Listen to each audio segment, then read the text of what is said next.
আমাদের দর্শকদের জন্য আপনার বিশেষ কোনো পরামর্শ রয়েছে কিনা এই হৃদরোগ সম্পর্কে? ফার্স্ট অফ অল আমি অ্যাডভাইস করব যাদের ফ্যামিলি এবং ব্যাকগ্রাউন্ড খারাপ ওনারা যেন একটা আন্ডার অবজারভেশনে থাকে অথবা কোনো একজন কার্ডিওলজিস্ট বা মেডিসিন স্পেশালিস্টের সাথে যোগাযোগ রেখে উনি কোনো প্রকার রিস্ক ফ্যাক্টর আছে কি না এটা যেন ইভ্যালুয়েট করে। এটা হচ্ছে আমার 1 নম্বর অ্যাডভাইস।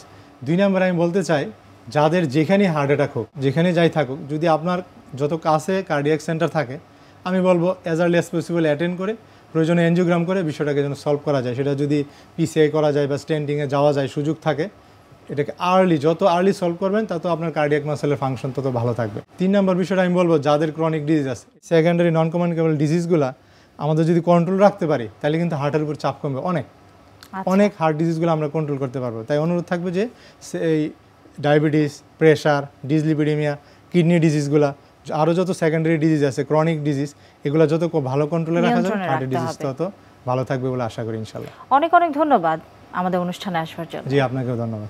সুপ্রিয় দর্শক, এতক্ষণ দেখছিলেন স্বাস্থ্য প্রতিদিন। কথা হচ্ছিল হৃদরোগ সমস্যা ও তার চিকিৎসা নিয়ে। আশা করছি এই গুরুত্বপূর্ণ তথ্য ও পরামর্শগুলো আপনাদের অনেক উপকারে আসবে। চলুন এই পর্যায়ে দেখে নেই কি থাকছে আগামী পর্বে স্বাস্থ্য প্রতিদিন অনুষ্ঠানে।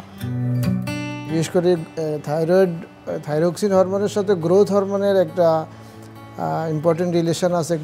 গ্রোথ হরমোন জেনারেশনে এবং গ্রোথ হরমোনের অ্যাকশনকে পটেনশিয়েট করে থাইরয়েড হরমোন। বিশেষ করে যদি বাচ্চাদের থাইরয়েড হরমোনের ডিফিসিয়েন্সি থাকে সেক্ষেত্রে তাদের বুদ্ধি প্রতিবন্ধী হতে পারে এবং গ্রোথ স্টান্টিং হতে পারে। বিশ্বের যে কোনো প্রান্ত থেকে যে কোনো সময় আপনাদের প্রিয় অনুষ্ঠান স্বাস্থ্য প্রতিদিন দেখতে ভিজিট করুন আমাদের পূর্ণাঙ্গ ওয়েব পোর্টাল www.ntvbd.com এ। এছাড়াও এনটিভির জনপ্রিয় সব অনুষ্ঠান ও খবরের আপডেট পেতে ভিজিট করুন আমাদের ইউটিউব ও ভেরিফাইড ফেসবুক পেজে। আজ এখানে বিদায় নিচ্ছি, দেখা হবে আবারও। সে পর্যন্ত সবাই ভালো থাকুন, সুস্থ থাকুন, থাকুন নিরাপদে। আল্লাহ হাফেজ।